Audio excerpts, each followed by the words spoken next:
Would he land here first too? Not according to... Jumped City over Council. New Jersey Yeah. and Pennsylvania into flying boats.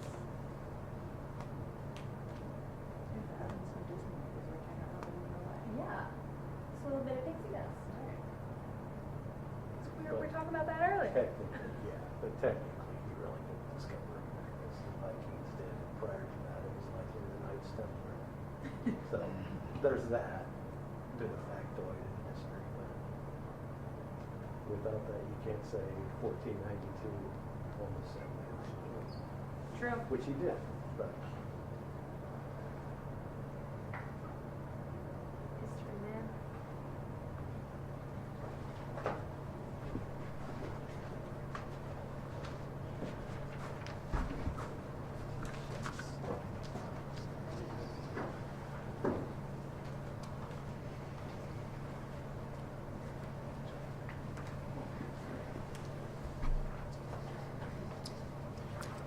Good afternoon, everyone. Thanks for joining us. I'm Greg Bodker, Assistant Chief with Columbus Division of Police. I'm joined today by Commander Mark Denner from the Homicide Unit, Detective Chuck Radich from our Missing Persons Unit, Detective Lowell Titus from our Homicide Unit, and also Deputy Chief Smith Weir from our Criminal Investigation Subdivision. In the back, we also have some homicide folks that have taken part in this case. Sergeant Eric Pilia, Sergeant Scott Leroy, Lieutenant Wade Spears, and I think that's all we have in the back there. We appreciate you joining us today for an update on the Renee Benedetti case that was originally being investigated as a missing persons case. It was led by Detective Radich. As the investigation progressed, you will hear that it evolved into a homicide case.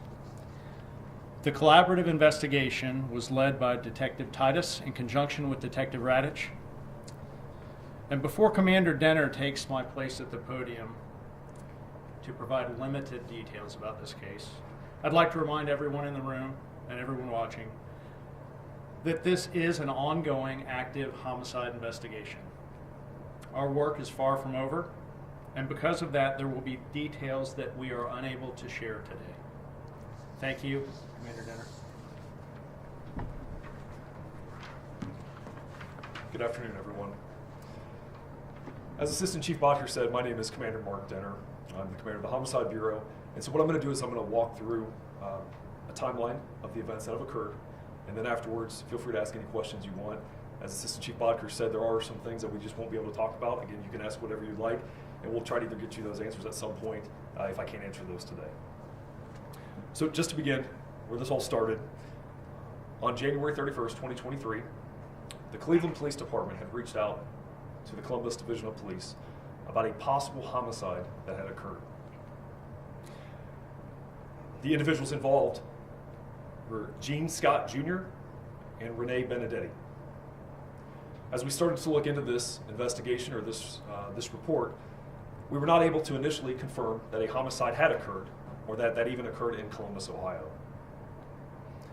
But what we were able to confirm is that Renee had been seen in Columbus on the 26th, January 26th. And so what we initially did was we completed a missing persons report. We sent out an endangered missing media release. And we also entered her information into leads, so if anybody did come across her, we would be able to locate her and find out what took place and start with the investigation. Approximately 18 hours later, we were able to locate Gene Scott Jr. down in Kentucky. He was taken into custody and he was charged with weapons under disability. And in essence, what that is an individual is prohibited from having a firearm, owning, possessing, of that nature. He remained in custody in Kentucky. Several days later, he was extradited back here to Columbus, Ohio. Once he was back here, again, we started the investigation, or we continued the investigation and learned more details. And the details that we learned led us to an area down in southern Ohio, which is where we had the understanding that Renee's body had been placed in a dumpster. Continued investigation and more details led us to the Rumpke landfill in Georgetown, Ohio. When we learned that information, we were able to partner with the Rumpke organization And we started our search on February 20th, 2023, and that lasted just about 2.5 weeks, where yesterday, March 8th, 2023, we ended up locating an individual. We worked with the Brown County Sheriff's Office, the Brown County Fire Department, the Coroner's Office. The individual that we located was pronounced, and we turned custody over to the Brown County Coroner, where they could go through their process and help with the investigation. Today, I'm able to confirm that the individual we located was Renee Benedetti. We ended up making notifications to her family so they could understand where we were at with the process and give them time to understand before we ended up talking to everyone here and announcing. Charges have been filed against Gene Scott, 1 count of murder against Renee Benedetti. And I think it's important, again, to just understand and circle back that, we're glad that we have progressed this investigation to where we are at, but this is just one step in the process. We still have a long way to go as far as the judicial system, and we have to make sure that we see this to the end. So we have done our due diligence and we have done our job. I think it's very important to recognize the people that played a role in this, and Assistant Chief Bodker recognized the 2 detectives you see standing behind me. There's another detective, Jeremy Niederkor, who's not here with us. The support of the Sergeant Eric Pillia, Sergeant Scott Leroy, Lieutenant Truax, who's not here, and Lieutenant Wade Spears, and the whole chain of command. It's also important to recognize that there were many law enforcement agencies who assisted us throughout the state of Ohio, and if we don't recognize them, we're not doing our part. There's also a volunteer group, Land, SNR, Search and Rescue, and they were with us throughout this, which is a credit to them for being willing to partner with us and help bring Renee back and locate her. And then lastly, the Rumpke organization. That's a tremendous organization. I'm very proud that we were able to work with them, and I can't thank them enough for the support and the resources that they provided so we could find Renee. So with all that information, I will open it up for any questions for you guys, and we'll see what we can answer. Do we have a relationship between the 2 people at all yet? So our understanding is that there was a boyfriend-girlfriend relationship. He drove her to that dump that we were at yesterday, correct? Say that again. You said he drove her to that dump, the landfill we were at yesterday, correct? So what I will just tell you as part of the investigation, and those were the parts I was speaking of, is the way she was transported, how all that stuff, that will come out as the investigation continues.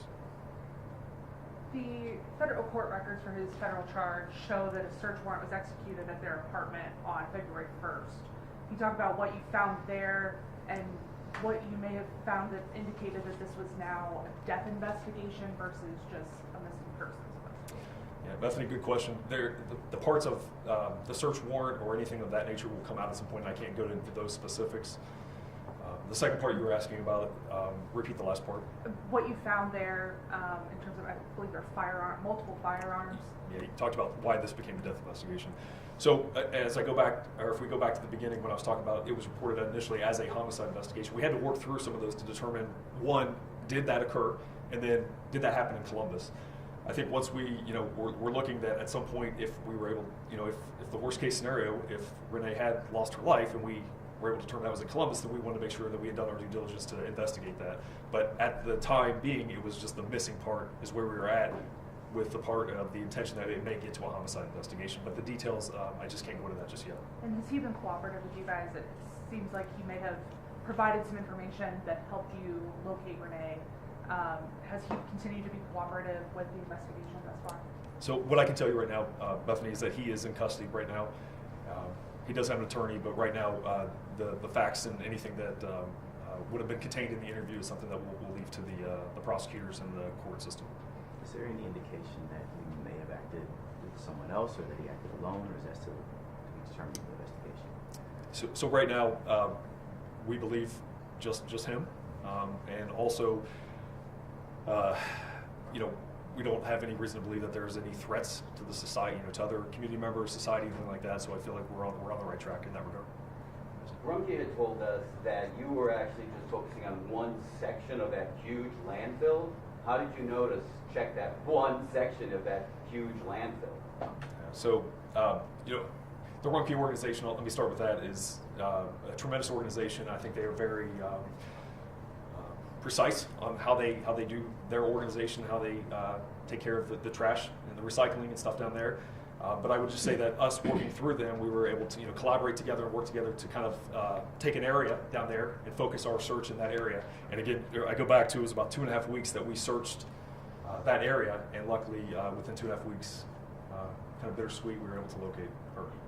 Was it, they indicated that a truck brought it in from another location? Can you tell us where that location was that, got the remains and brought it to the landfill? Yeah, Steve, at this point, no, but we could circle back to that down the road. Were they both from Columbus? Where they were, what we know is that they had a residence here, which is why we started to look into it. But where they're from is not something at this point that we'll go into. What's next in the investigation? You said it's an ongoing investigation.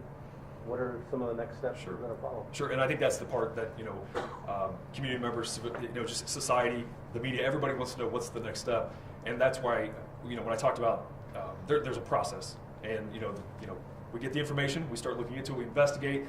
If we can establish probable cause, we'll make the charges, arrest somebody. But then there's the whole other part of the court system, and if we provide everything and we just lay it out, or we don't go in a precise manner, then that could end up causing problems for the prosecutors, the judges, and I don't think we would be doing a service to the family or to Renee if we do that. So I know it seems like we're not providing a lot of information, but there's a reason behind that. Are you able to say if Jean Scott had a criminal history or a history of domestic violence in the past? At this time, no. We've heard from a family friend that there may have been some allegations of domestic violence in the relationship between them, maybe not necessarily reported to Columbus police. Yeah. Do you know if there was a history between them? There were allegations that she may have been abusive towards him. Yeah, So so- maybe you can comment on that. No, so there's a lot that's part of the investigation. Right now, for our purposes, there's not a whole lot from the Columbus Division Police that we have from our side. There may be other stuff that we either will look into or be part of that, but nothing that I could share at this point. So this literally started with a call to a suburban police agency near Cleveland, and you know who that is? The relative family who called and said, hey, we believe this gentleman killed his girlfriend driving around in the truck. Is that how it all started?